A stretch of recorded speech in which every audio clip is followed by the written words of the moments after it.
እስልምና ከሐያት በላይ ነው እስልምና ከምንም ነገሮች ጉዳዮች ሁሉ ቅድሚያ የሚሰጠው ነውና ለዛ ነበር ሁሉንም ነገር አልጋሊ ወረኺስ ውዱንም ርካሹንም የሚያወጡት ያላቸውን ነገር ሁሉ የሚሰጡት ነሰይድና ኢብራሂም አለይሂ ሰላም የከፈሉት መስዋዕትነት ወጣት ፈተን ይقال له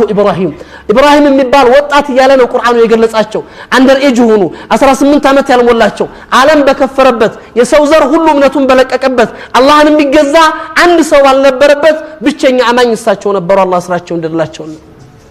ከባድ ነው አስቡት ዛሬ ሁሉ አማኝ ይሄን መስጊድ የሞላው ሰው ብቻ ታሪክ መለወጥ ይችላል አይደለም አገሪቱ ላይ አይደለም ከተማው ላይ ይሄን ያክል ቁጥር ያለው ኡሉፍ መላይን የሚቆጠር ሙስሊም يعني حقيقه عظيمه ያለው በእخلاص የተነሳ ጠንካራ ትውልድ ካለ ሰው አላህን ይዞ ሰው ተውሂድን ይዞ ሰው አላህን ተፈርቶ ማን ነው ሊጎዳው የሚችለው ማን ነው ሊያስፈራው የሚችለው ማንንም የለም والله اخوه الايمان እኛ ይሄ ዲን ከምንም ነገራችን በላይ መሆን ከቻለ ከኛ ጋር ነው ሁሉ ነገር ያለው አሁንም ግን ልባችን ውስጥ ሌላ ነገር ከገባ ነው መጠጊያችን አላህ ሲሆን መመኪያችን አላህ ሲሆን አስተውሱት ነብዩላህ ዩኑስ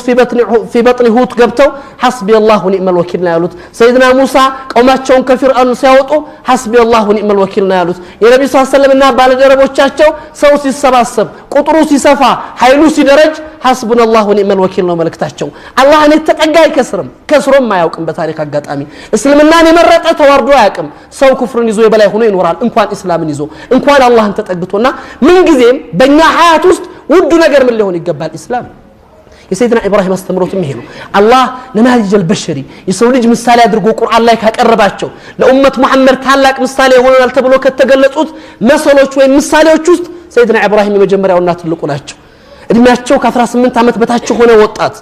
ዓለም በካደበት ሰው ሁሉ በከፈረበት ጊዜ ብቸኛ አማኝ ሆኖስ እርግጠኛ ሆኖ ሲኖር አስቡት ኢኽወተ ኢማን ያለ ምንም ፍርሃት ያለ ምንም ጭንቀት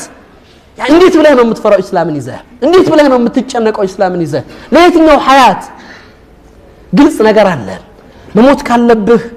يعني መሳሪያ መነሳት አያስፈልገውም ትንኝ ትበቃለች አንተ ይታወቃል አጀልህ ከተወሰነልህ ሰው መሞት ካለበት አይቀርም ሰይድና አሊ ኢብኑ አቡ ጣሊብ የሚናገሩት ነገር አለ متى افر من الموت ይላሉ መቼ ነው ከሞት ማፈገፍገው ምሸሸ ይላሉ